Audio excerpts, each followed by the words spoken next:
Hello students, good morning. आज हम lesson number 5 Pongal की शुरुआत करेंगे। पोंगल एक त्योहार है, फेस्टिवल। भारत देश जो है हमारा वह त्योहारों का देश है। पोंगल दक्षिण भारत के प्रमुख राज्य केरल, तमिलनाडु, आंध्र प्रदेश में मनाया जाने वाला हिंदुओं का प्रमुख त्योहार है। जिस प्रकार से उत्तर भारत में भगवान सूर्य के उत्तरायण होने पर मकर संक्रांति का पर्व मनाया जाता है, मकर संक्रांति और लोहड़ी की ही तरह से यह भी मुख्य रूप से किसानों का प्रमुख पर्व है। किसका? किसानों का, फार्मर। पोंगल का अर्थ है अच्छी तरह उबालना, यानी कि अच्छी तरह उबाल कर सूर्य देवता को प्रसाद भोग लगाना। यह त्योहार जो है वह कहाँ मनाया जाता है? दक्षिण भारत में। तो शुरू करते हैं page number 20, lesson number 5, Pongal.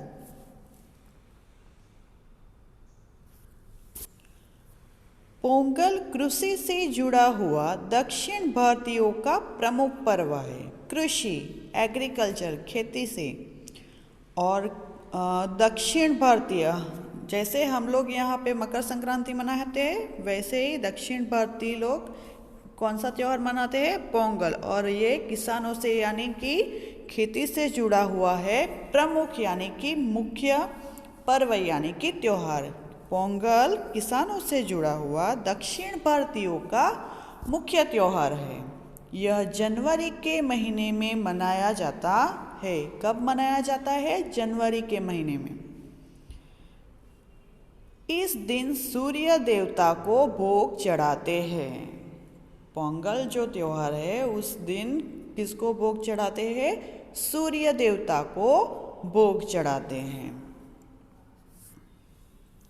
यह पर्व 3 दिनों का होता है। अभी हमने दिवाली का त्योहार मनाया, उसी तरह ये जो पर्व है, ये जो पोंगल त्योहार है, वह कितने दिनों का है?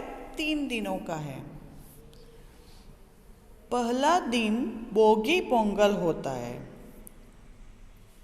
पहला जो दिन होता है वो कौन सा पोंगल होता है? बोगी पोंगल। उस दिन क्या करते हैं? इस दिन इंद्रदेव को बारिश के लिए धन्यवाद देते हैं। बारिश, वर्षा। क्यों? क्योंकि हमको खेती करनी है, कुछ भी उगाना है, तो हमें किसकी ज़रूरत पड़ेगी? पानी की। और पानी कहाँ से मिलेगा हमको? बारिश की वजह से। तो जो पहला दिन बोगी पोंगल होता है, उस दिन क्या करते हैं वो लोग? इंद्रदेव को बारिश देने के लिए धन्यवाद देते हैं, थैंक यू बोलते हैं। क्यों? क्योंकि इंद्रदेव जो है वो हमें बारिश देते हैं और इसी तरह से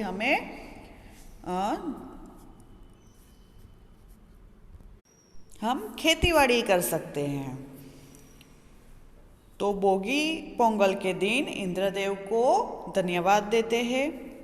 मीठा चावल, जिसे पोंगल कहते हैं, पोंगल किसे कहते हैं? मीठे चावल को, उसे प्रसाद के रूप में चढ़ाते हैं। किसको चढ़ाते हैं? इंद्रदेव को धन्यवाद करने के लिए मीठे चावल जो है, मीठे चावल को क्या कहेंगे? पोंगल। उसे प्रसाद के रूप में चढ़ाते हैं।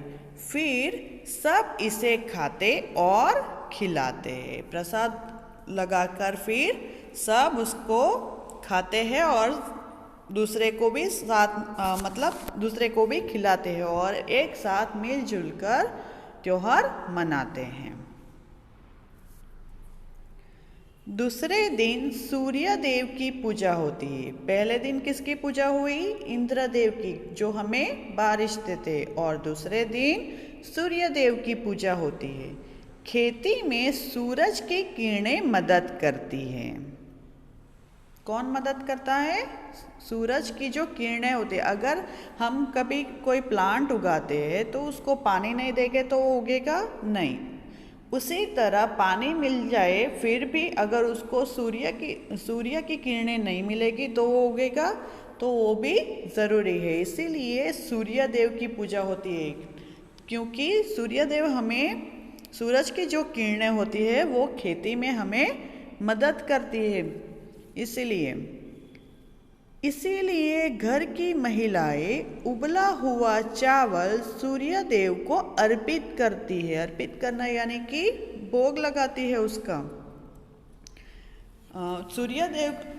सूर्यदेव की पूजा क्यों करते हैं? क्योंकि जो सूरज की जो किरणें होती है वो खेती में हमें मदद करती है, और इसीलिए जो महिलाएं हैं वो उबला हुआ चावल जो है वो उबाल कर सूर्यदेव को प्रसाद के रूप में भोग लगाती है। इसे सूर्य पोंगल कहा जाता है। दूसरे दिन सूर्यदेव की पूजा होती है और उसे क्या कहा जाता है? सूर्य पोंगल। तीसरे दिन माट्टू पोंगल होता है। पहले दिन कौन सा होता है?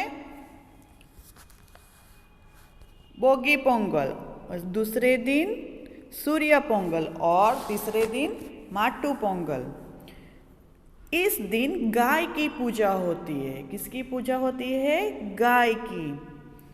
उसे तरह तरह के पकवान खिलाए जाते हैं। किसको? गाय को। तीसरे दिन माट्टू पोंगल, और उस दिन क्या करते हैं? गाय की पूजा करते हैं और गाय को तरह तरह के पकवान खिलाते हैं। फिर सब मिलकर खुशियाँ मनाते हैं। क्या करते हैं? फिर सब मिलकर खुशियाँ मनाते हैं। हम भी दिवाली के टाइम या फिर हम कोई भी त्यौहार मनाते हैं तो एक दूसरे के साथ मिलजुल कर मनाते हैं। वैसे ही ये जो तमिलनाडु के लोग होते हैं जो पोंगल त्यौहार मनाते हैं, वह 3 दिन तक वो एक दूसरे के साथ मिलजुल कर खुशियाँ मनाते हैं। उसमें पहले दिन वो क्या करते हैं? बोगी पोंगल के दिन वो लोग क्या करते हैं? इंद्रदेव को बारिश देने के लिए धन्यवाद देते हैं, और दूसरे दिन वह सूर्यदेव को प्रसाद चढ़ाते हैं, और तीसरे दिन गाय की पूजा करते हैं। और सभी मिलजुल कर एक साथ खुशियाँ मनाते हैं। तो स्टूडेंट्स, ये जो पोंगल लेसन है वह एकदम इजी है। आपको सिर्फ ये याद रखना है। इसमें एक बार फिर से रिपीट करती हूँ, भारत जो है त्योहारों का देश है। कुछ त्योहार पूरे देश में मनाए जाते हैं, वहीं कुछ राज्यों के अनुसार, जैसे कि हमारे यहाँ दिवाली, मकर संक्रांति, होली ये सब मनाते हैं, वैसे दूसरे राज्यों में उसके सांस्कृतिक और ऐतिहासिक तरीके से अलग फेस्टिवल्स मनाए जाते हैं। पोंगल जो है वह तमिलनाडु का विशेष त्योहार है। यह कृषि से संबंधित यानी कि खेतीबाड़ी के संबंधित और जनवरी के महीने में आता है। बारिश द्वारा जल उपलब्ध कराने हेतु तथा ईश्वर को धन्यवाद देने हेतु यह पर्व मनाया जाता है। यह 3 दिन का पर्व है। पहले दिन इंद्र भगवान को धन्यवाद देने हेतु मीठे चावल का भोग चढ़ाते हैं। मीठे चावल को क्या कहते हैं? पोंगल। दूसरे दिन सूर्य भगवान को अच्छी खेती के लिए धन्यवाद देते हैं, और तीसरे दिन गाय की पूजा होती है और लोग सब मौज मस्ती करते। यहाँ से आप लोगों को क्या सीखना है कि हमें हमेशा भाईचारा एवं आपसी मेल भाव की भावना बढ़ानी चाहिए। इस लेसन के कुछ क्वेश्चन आंसर है जो हम देख लेते हैं। पोंगल कब मनाया जाता है? कब मनाया जाता है? जनवरी के महीने में। आंसर क्या लिखेंगे? पोंगल जनवरी के महीने में मनाया जाता है। बारिश के लिए किस देवता को धन्यवाद देते हैं? बारिश के लिए किस देवता को धन्यवाद देते हैं? बारिश के लिए किस देवता को? इंद्र देवता को धन्यवाद देते हैं। पोंगल में दूसरे दिन किसकी पूजा होती है? किसकी पूजा होती है? सूर्य देव की। तो आंसर क्या लिखेंगे? पोंगल में दूसरे दिन सूर्य देव की पूजा होती है। इस पर्व में तीसरे दिन किसकी पूजा होती है? इस पर्व में तीसरे दिन गाय की पूजा होती है। महिलाएं सूर्य देव को क्या अर्पित करती है? क्या अर्पित करती है? उबला हुआ चावल। आंसर कैसे लिखेंगे? महिलाएं उबला हुआ चावल सूर्य देव को अर्पित करती है, या तो फिर महिलाएं सूर्य देव को उबला हुआ चावल अर्पित करती है। Thank you.